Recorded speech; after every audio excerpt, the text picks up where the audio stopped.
Now children, we will see hydrolysis of a salt of weak acid and strong base.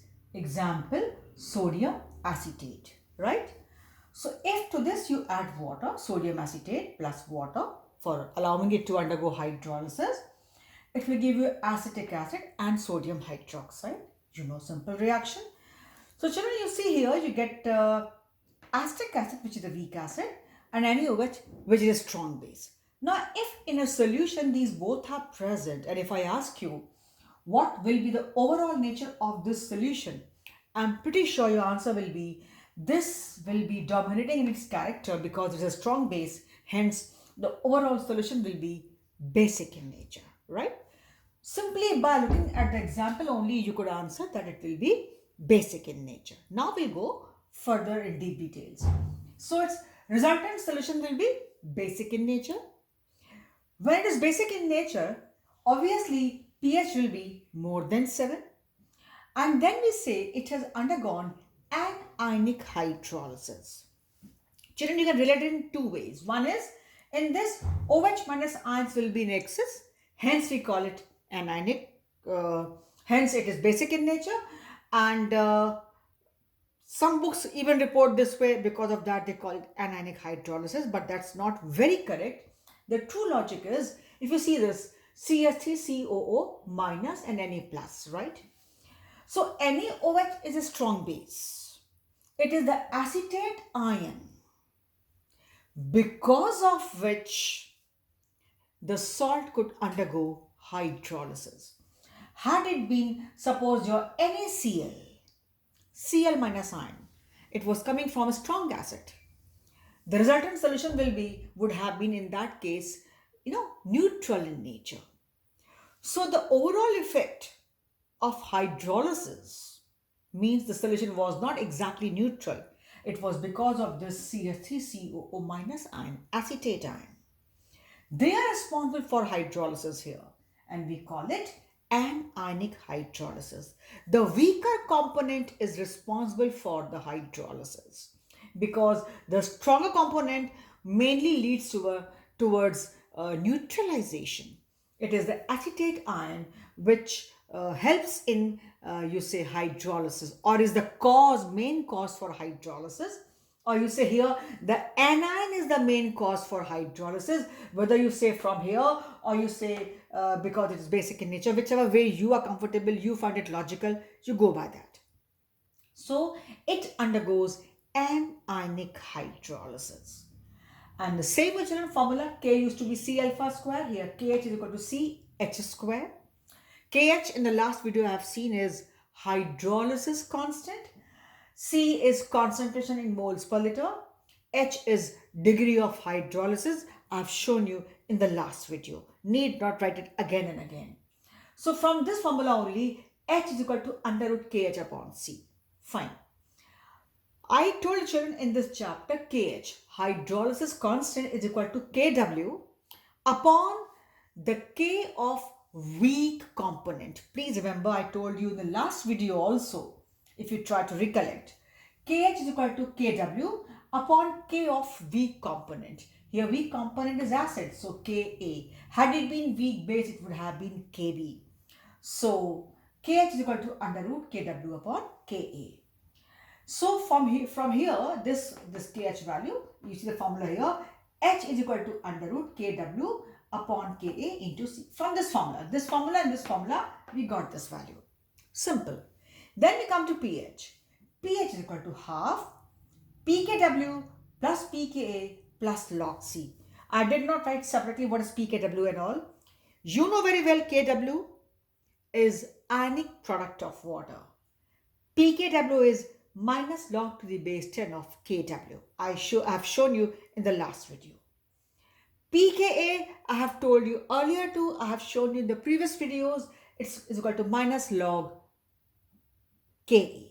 pKa means minus log Ka. I need not repeat because this is being carried in the same way from many previous videos.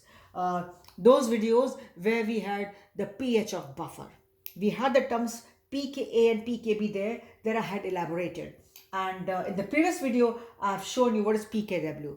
pKw is equal to minus log Ka, and of course plus log base 10 C. C is the concentration of the salt in moles per liter. So pH is equal to half pKw plus pKa plus log C. You simply need to remember the formula. It's a salt of weak acid and strong base. Example, sodium acetate. It could have been potassium acetate, likewise. And here, the resultant solution will be basic in nature. pH will be more than 7 and it undergoes anionic hydrolysis. Since the OH minus ions are in excess, the solution is basic in nature.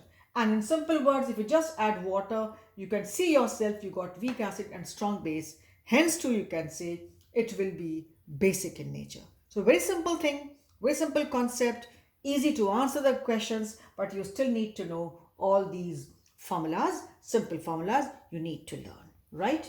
So maybe they sometimes ask you this formula, or they may ask you this formula, or you might have question based on this formula. You might have. They give you simple values which can easily be cancelled or calculated. They'll be there.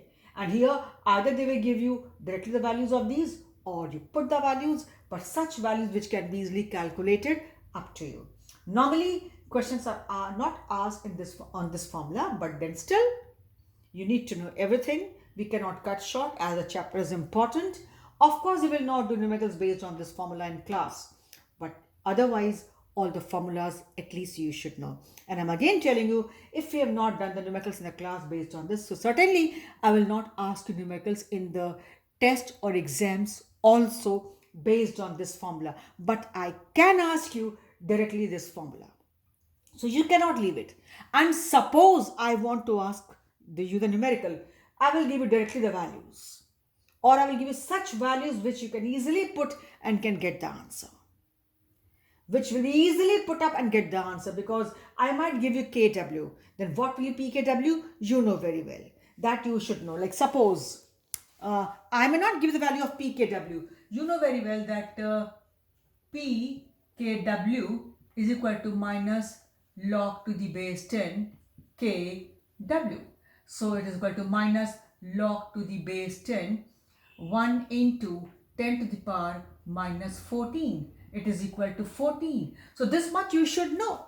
This is your simple calculation which you are expected to know. Similarly, they can give you some value of Ka. It's minus log pKa. I mean, if they give you the value of pKa directly, you put it, or they can give you the value of Ka, you put it, and you know. Then log C, they'll give you such simple calculations that you can put it. I mean, you cannot say, children, that you don't know what is pKa. I'm showing you here. pKa is equal to minus log to the base 10 Ka. So they will give you the values, you put it and get the answer. So you cannot say that I cannot do. Of course, we will not be giving time in class, but if I give you this, you can easily put pKa, whatever is given to you, log C, they'll give you some simple values for calculation.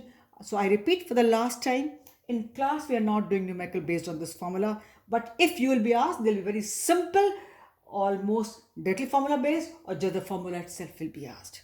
So you can see, if you want to see at your level, in class we will not be doing numericals based on this. But simple ones can be asked, because you should know how to put the values. I might check you whether you know how to put the values. So you should know how to put pKw, how to put pKa, and then log C. So I hope the concept is clear to you and you've understood that what all is required and what all you need to know. And there should be on the tips, basic nature, anionic hydrolysis, pH more than 7. All these points I hope are clear to you. So for this video, we stop here.